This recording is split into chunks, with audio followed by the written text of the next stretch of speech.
សួស្តីមកបេះដូងរបស់ admin ទាំងអស់គ្នាថ្ងៃនេះ admin នាំយកភាគថ្មីរបស់រឿងជីវិតទី2របស់ Rui មកទៀតហើយចាគឺភាគ5និងភាគ6តោះកុំឲ្យខាត់ពេលយូរយើងចូលសាច់រឿងរបស់យើងតែម្ដងទៅបន្តពីភាគមុនតួប្រុសរបស់យើងបានបន្លំខ្លួនធ្វើជាអ្នកបម្រើ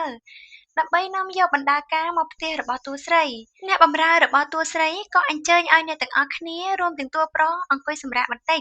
ខណៈនោះតួស្រីក៏ដើរចេញមកដើម្បីទទួលបណ្ដាការពេលនោះហើយដែលតួប្រុសរបស់យើងបានឃើញមុខតួស្រីជាលើកដំបូងអ្នកបម្រើរបស់តួស្រីនៅពេលដែលឃើញបណ្ដាការជាច្រើននាងក៏និយាយថាបណ្ដាការអ្នកនាងធំរបស់យើងពិតជាច្រើនខ្លាំងណាស់ប្រសិនបើប្អូនស្រីអ្នកនាងធំបានឃើញច្បាស់ជាច្រណែនស្លាប់ហើយលើបែបនេះភ្លាមប្អូនស្រីរបស់តួស្រីក៏ដើរចេញមកហើយក៏និយាយថានាងហ៊ានលួចនិយាយដើមរបស់យើងផងអ្នកបម្រើថោកទាបយើងនឹងទះមាត់ឯងឲ្យបែកឃើញបែបនេះហើយតួស្រីក៏ដើរចេញមកហើយក៏ចាប់ដៃប្អូនស្រីរបស់ខ្លួនជាប់រួចក៏និយាយទៅកាន់នាងថានាងជាអ្នករើសរៀបការជាមួយនិស្សិតក្រីក្រដោយខ្លួនឯងទេមិនបានជាជាកំហឹងដាក់អ្នកបម្រើរបស់ខ្ញុំអញ្ចឹងតួប្រុសរបស់យើងក៏បានឃើញតួស្រីនិងប្អូនស្រីកំពុងឆ្លោះគ្នាផងដែរតួស្រីបាននិយាយបន្តទៅកាន់ប្អូនស្រីថាប្រសិនបើអញច្រណែននឹងមង្គលការរបស់យើងនោះយើងដងមង្គលការគ្នាទៅប្អូនស្រីរបស់តួស្រីក៏តបភ្លាមថានរណាថាយើងច្រណែននឹងឯងនោះហ្វុងសិនជាប្តីរបស់យើងទោះបីជាគេក្រមែនតែគេក៏មានទឹកចិត្តខំប្រឹងប្រមូលយកទ្រព្យរបស់គេដែលមានទាំងអស់យកមកឲ្យយើងគេផ្ដល់តម្លៃឲ្យយើងខ្លាំងណាស់លើហើយតួស្រីក៏តបបែបចំអកថាមែនហើយបណ្ដាការស្លឹកតែដែលគេយកមកនោះវាមានអាយុច្រើនជាងយើងទៅទៀតតួស្រីក៏បន្តទៀតថាគេខំប្រមូលឲ្យអស់ពីផ្ទះបែបនេះមានន័យថាគេស្រឡាញ់អញខ្លាំងណាស់ប្អូនស្រីក៏និយាយថាយើងនឹងចាំមើលថាគ្រួសារលោកអបរាយតូចនោះឲ្យបណ្ដាការអ្វីខ្លះដល់ឯងនិយាយហើយគេក៏ដើរទៅមើលបណ្ដាការរបស់តួស្រីរួចក៏គិតថាហេតុអ្វីក៏ទទួលបានបណ្ដាការច្រើនម្ល៉េះកាលពីជាតិមុនយើងមិនទទួលបានច្រើនដល់ម្លឹងនោះទេនាងក៏ធ្វើជានិយាយដាក់តួស្រីថាបណ្ដាការនេះមើលទៅក៏ច្រើនពិតមែនតែវាគ្មានវត្ថុអ្វីមានតម្លៃនោះទេតួប្រុសឃើញបែបនេះហើយក៏ដកយកបន្តោងគុជប្រគល់ឲ្យទៅអ្នកបម្រើរបស់ខ្លួនរួចក៏ប្រាប់ថាយកទៅបង្ហាញគេទៅ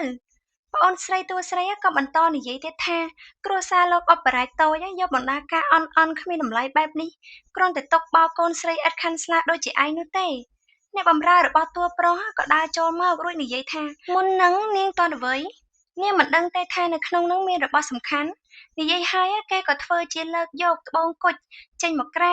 រួចបន្តនិយាយថានេះគឺជាបន្តោងគុជដែលស្ដេចផែនដីបានប្រទានមកឲ្យគ្រួសារលោកអបរាជលោកអបរាជប្រគល់មកធ្វើជាបណ្ដាការរបស់អ្នកនាងរូអ៊ីតែនាងបែរជាហ៊ានទាត់វាមានន័យថានាងហ៊ានប្រមាថដល់ស្ដេចផែនដីនិងគ្រួសាររបស់លោកអបរាជផងដែរ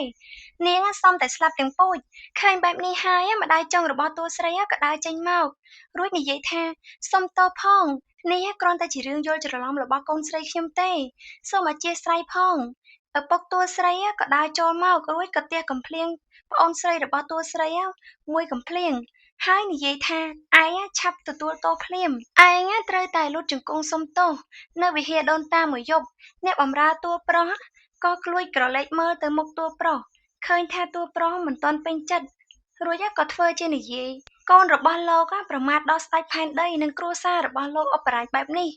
ត្រឹមតែឲ្យលូតជង្គង់មួយយប់ទេឪពុកតួស្រីក៏តបថាអត់អីទេលោកខ្ញុំនឹងឲ្យគេលូតជង្គង់រហូតដល់ថ្ងៃរៀបការអ្នកបម្រើតួប្រុសមើលមុខតួប្រុសហើយក៏និយាយថាគ្រួសារលោកប្រដៅកូនបានល្អណាស់លោកម្ចាស់ច្បាស់ជាពេញចិត្តខ្លាំងណាស់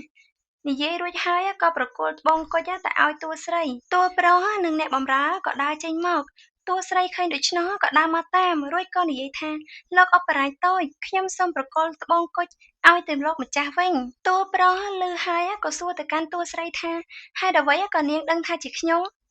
តួស្រីក៏ឆ្លើយថាខ្ញុំឃើញអ្នកប្រុសខាងនេះសម្លឹងមើលមុខលោករហូតមុននឹងសម្រេចចិត្តធ្វើអ្វីមួយមានន័យថាលោកគឺជាម្ចាស់របស់គុជមួយនេះតួប្រុសក៏សរសើរតួស្រីថានាងពិតជាឆ្លៀសវៃហើយពូកែសង្កេតមែនបើនាងឆ្លៀសវៃបែបនេះនាងច្បាស់ជាដឹងហើយថាខ្ញុំមកទីនេះដើម្បីអ្វីតួស្រីក៏តបទៅតួប្រុសថាលោកមកទីនេះក៏ព្រោះតែចង់ដឹងថាហេតុអ្វីក៏ខ្ញុំយល់ព្រមរៀបការជាមួយមនុស្សស្អីឈ្មោះត្រូវទេតួប្រុសក៏និយាយថាមែនហើយ ហើយពេលនេះខ្ញុំក៏បានទទួលចម្លើយផងដែរព្រោះនាងមានម្ដាយចុងហើយក៏មានប្អូនស្រីដែលចាំធ្វើបាបនាងបើឪពុកវិញក៏មិនសូវបានមើលថែនាងត្រូវទេ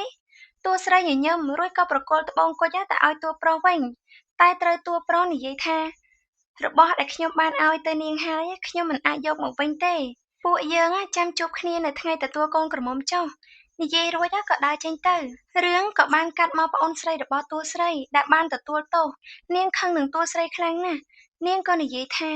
គឺមកពីនាងរូអ៊ីចង្រៃនោះទើបធ្វើឲ្យកូនឈឺខ្លួនបែបនេះម្ដាយរបស់នាងក៏តបទៅវិញថាកុំបារម្ភអីម៉ែបានរៀបគម្រោងការរួចហើយ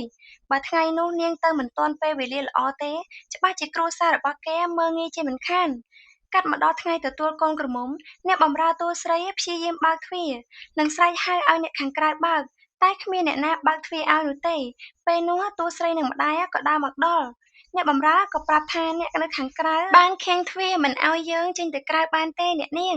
ចំណែកតួប្រុសនិងអ្នកបម្រើដែលនៅខាងក្រៅពេលឃើញយូរបែបនេះក៏ដកដៅចេញមកដើម្បីគំរាមដល់អ្នកបម្រើស្រីៗដែលនៅមុខទ្វារនោះ